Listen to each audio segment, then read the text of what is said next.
Media sosial tengah dihebohkan dengan kelakuan istri polisi di Cirebon buang sampah sembarangan dan membuat tetangganya resah.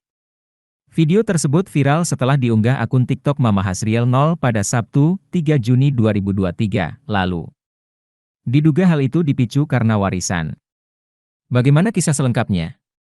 Dalam video itu tampak sebuah rumah dengan pagar hijau tinggi. Dari dalam rumah tampak seseorang membuang sampah dari karung.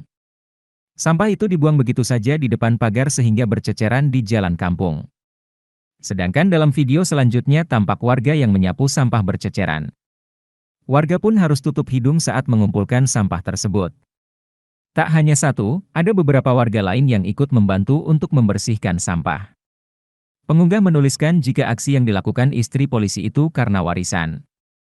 Video ini pun mendapat banyak komentar dari para netizen. Sing bersih ya, Bu. Iya. Wangi pisan. Kan anak video membongkar sampah. Pun anak video sampah. Kan urusan pengen berubah ke sana. Apa? Iya, kok di sini.